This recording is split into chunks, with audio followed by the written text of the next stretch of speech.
नमस्कार। मैं आपको सुनाने जा रही हूँ चंद्रधर शर्मा गुलेरी की कहानी सुखमय जीवन। परीक्षा देने के पीछे और उसके फल निकलने के पहले दिन किस बुरी तरह बीतते हैं यह उन्हीं को मालूम है जिन्हें उन्हें गिनने का अनुभव हुआ है। सुबह उठते ही परीक्षा से आज तक कितने दिन गए यह गिनते हैं, और फिर कहावती 8 हफ्ते में कितने दिन घटते हैं यह गिनते हैं। कभी कभी उन 8 हफ्तों पर कितने दिन चढ़ गए यह भी गिनना पड़ता है। खाने बैठे हैं और डाकिये के पैर की आहट आई, कलेजा मुंह को आया। मोहल्ले में तार का चपरासी आया कि हाथ पांव कांपने लगे। न जागते चैन न सोते। सपने में भी यह दिखता है कि परीक्षक साहब एक 8 हफ्ते की लंबी छुट्टी लेकर छाती पर बैठे हुए हैं।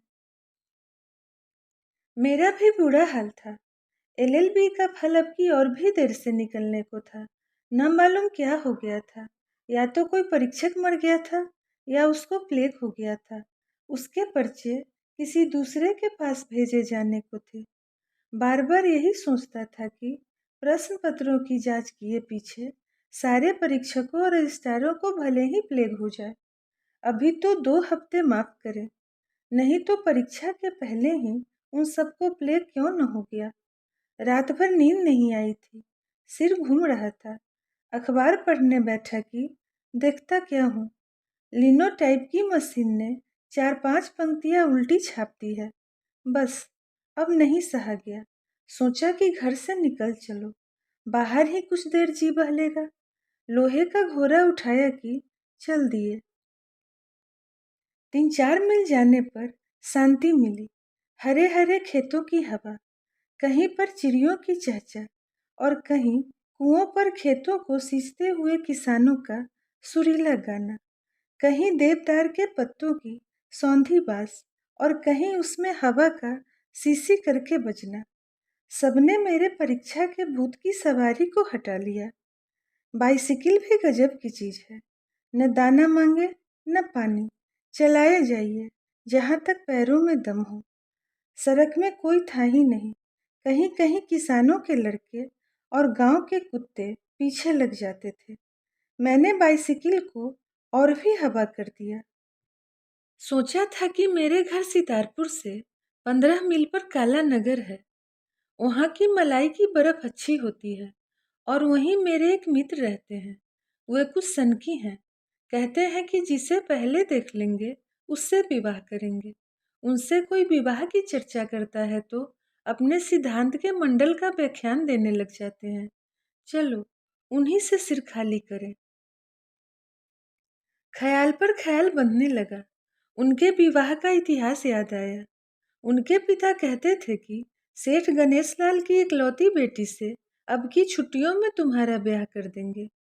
पड़ोसी कहते थे कि सेठ जी की लड़की कानी और मोटी है और 8 ही वर्ष की है।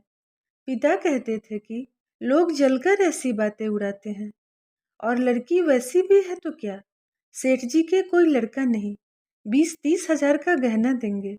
मित्र महाशय मेरे साथ डिबेटिंग क्लबों में बाल विवाह और माता पिता की जबरदस्ती पर इतने व्याख्यान झाड़ चुके थे कि अब मारे लज्जा के साथियों में मुंह नहीं दिखाते थे, क्योंकि पिताजी के सामने ची करने की हिम्मत नहीं थी। व्यक्तिगत विचार से साधारण विचार उठने लगे। हिंदू समाज ही इतना सड़ा हुआ है कि हमारे उच्च विचार चल नहीं सकते। अकेला चना भार नहीं फोड़ सकता। हमारे सद्विचार एक तरह के पशु हैं जिनकी बलि माता पिता की जिद और हठ की बेदी पर चढ़ाई जाती है। भारत का उद्धार तब तक नहीं हो सकता। एकदम अर्श से फर्श पर गिरे। बाइसिकल की फूंक निकल गई। कभी गाड़ी नाव पर, कभी नाव गाड़ी पर। पंप साथ नहीं थी, और नीचे देखा तो जान पड़ा कि गांव के लड़कों ने सड़क पर ही कांटों की बार लगाई है। उन्हें भी 2 गालियां दी, पर उससे तो पंक्चर सुधरा नहीं। कहाँ तो भारत का उद्धार हो रहा था, और कहाँ अब काला नगर तक इस चरखे को खींच ले जाने की आपत्ति से कोई निस्तार नहीं दिखता। पास के मील के पत्थर पर देखा कि काला नगर यहाँ से 7 मील है, दूसरे पत्थर के आते आते मैं बेदम हो लिया था। धूप जेठ की और कंकरीली सड़क, जिसमें लदी हुई बैलगाड़ियों की मार से 6-6 इंच शक्कर की सी बारीक पिसी हुई सफेद मिट्टी बिछी हुई। काले पेटेंट लेदर के जूतों पर एक एक इंच सफेद पॉलिश चढ़ गई। लाल मुंह को पोंछते पोंछते रुमाल भींग गया। मेरा सारा आकार सभ्य विद्वान का सा नहीं, वरन सड़क कूटने वाला मजदूर का सा हो गया। सवारियों के हम लोग इतने गुलाम हो गए हैं कि 2-3 मील चलते ही छठी का दूध याद आने लगता है। बाबूजी, क्या बाइसिकल में पंक्चर हो गया है? एक तो चश्मा, उस पर रेत की तह जमी हुई, उस पर ललाट से टपकते हुए पसीने की बूंदें, गर्मी की चिढ़ और काली रात सी लंबी सड़क। मैंने देखा ही नहीं था कि दोनों ओर क्या है। यह सब सुनते ही सिर उठाया तो देखा कि एक 16-17 वर्ष की कन्या सड़क के किनारे खड़ी है। हाँ, हवा निकल गई है और पंक्चर भी हो गया है। पंप मेरे पास है नहीं। काला नगर बहुत दूर तो है नहीं, अभी जा पहुंचता हूँ।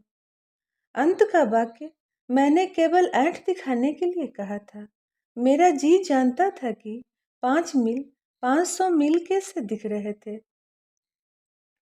इस सूरत से तो आप काला नगर क्या कलकत्ते पहुंच जाएंगे। जरा भीतर चलिए, कुछ जल पीजिए, आपकी जीभ सूखकर तालू से चिपक गई होगी। चाचा जी की बाइसिकल में पंप है और हमारा नौकर गोविंद पंक्चर भी सुधारना जानता है। नहीं नहीं, नहीं नहीं क्या? हाँ हाँ। यूं कहकर बालिका ने मेरे हाथ से बाइसिकल छीन ली और सड़क के एक तरफ हो ली। मैं भी उसके पीछे चला। देखा कि एक कंटीली बाड़ से घिरा बागीचा है, जिसमें एक बंगला है। यहीं पर कोई चाचा जी रहते होंगे, परंतु यह बालिका कैसी? मैंने चश्मा रुमाल से पूछा और उसका मुंह देखा। पारसी चाल की एक गुलाबी साड़ी के नीचे चिकने काले बालों से घिरा हुआ उसका मुखमंडल दमकता था और उसकी आंखें मेरी ओर कुछ दया, कुछ हंसी और विस्मय से देख रही थी। बस पाठक, ऐसी आंखें मैंने कभी नहीं देखी थी। मानो वो मेरे कलेजे को घोल कर पी गई। एक अद्भुत कोमल शांत ज्योति उसमें से निकल रही थी। कभी एक तीर में मारा जाना सुना है, कभी एक निगाह में हृदय बेचना पड़ा है, कभी तारा मैत्रक और चक्षु मैत्र नाम आए हैं। मैंने एक सेकंड में सोचा और निश्चय कर लिया कि ऐसी सुंदर आंखें त्रिलोकी में न होंगी, और यदि किसी स्त्री की आंखों को प्रेम बुद्धि से कभी देखूंगा तो इन्हीं को। आप सितारपुर से आए हैं, आपका नाम क्या है? मैं जयदेव शरण वर्मा हूँ। आपके चाचा जी? ओहो, बाबू जयदेव शरण वर्मा, बीए, जिन्होंने सुखमय जीवन लिखा है। मेरा बड़ा सौभाग्य है कि आपके दर्शन हुए। मैंने आपकी पुस्तक पढ़ी है और चाचा जी तो उसकी प्रशंसा बिना किए एक दिन भी नहीं जाने देते। वे आपसे मिलकर बहुत प्रसन्न होंगे। बिना भोजन किए आपको न जाने देंगे। और आपके ग्रंथ को पढ़ने से हमारा परिवार सुख कितना बढ़ा है, इस पर कम से कम 2 घंटे व्याख्यान देंगे। स्त्री के सामने उसके नहर की बड़ाई कर दे और लेखक के सामने उसके ग्रंथ की, यह प्रिय बनने का अमोघ मंत्र है। जिस साल मैंने बीए पास किया था, उस साल कुछ दिन लिखने की धुन उठी थी।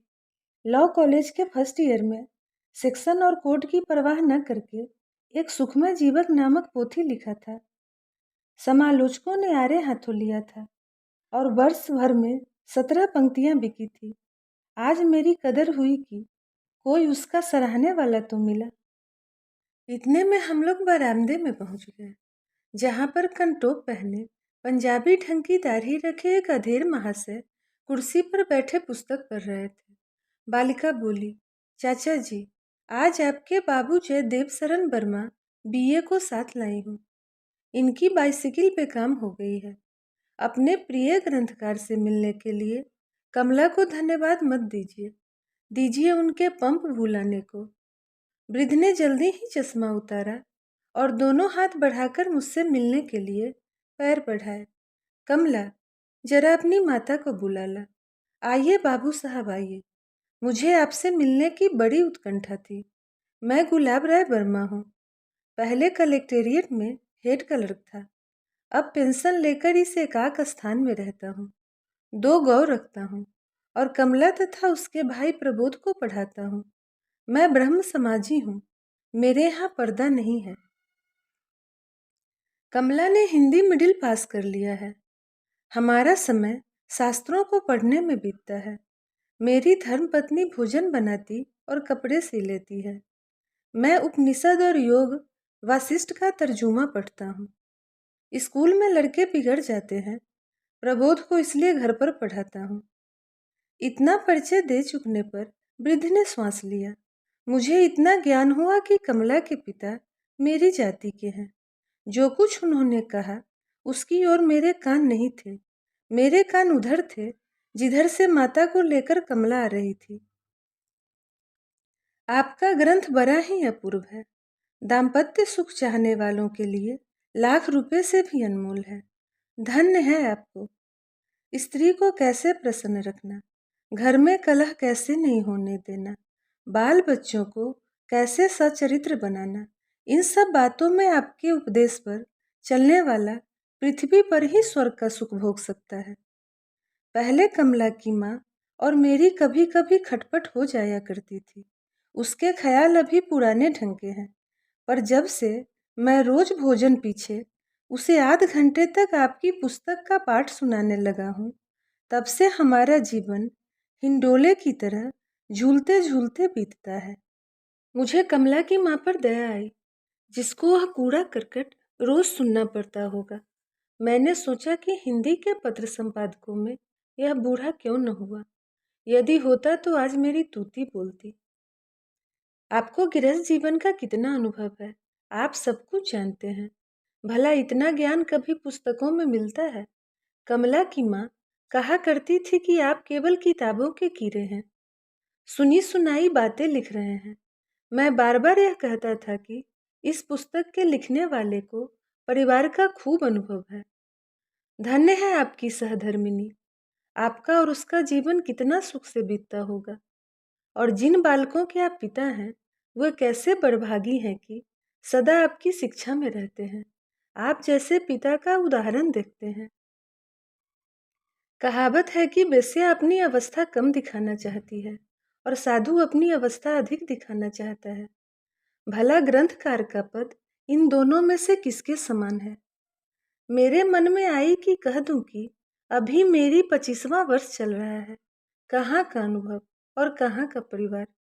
फिर सोचा कि ऐसा कहने से ही मैं वृद्ध महाशय की निगाहों से उतर जाऊंगा और कमला की माँ सच्ची हो जाएगी कि बिना अनुभव के छोकरे ने गिरस्त कर्तव्य धर्मों पर पुस्तक लिख डाली। यह सोचकर मैं मुस्कुरा दिया और ऐसी मुंह बनाने लगा कि वृद्ध समझा कि अवश्य मैं संसार समुद्र में गोते मारकर नहाया हुआ हूँ। वृद्ध ने उस दिन मुझे जाने नहीं दिया। कमला की माता ने प्रीति के साथ भोजन कराया और कमला ने पान ला कर दिया। न मुझे अब काला नगर की मलाई की बर्फ याद रही, न सन की मित्र की। चाचा जी की बातों में फी सैकड़े 70 तो मेरी पुस्तक और उनके रामबाण लाभों की प्रशंसा थी, जिसको सुनते सुनते मेरे कान दुख गए।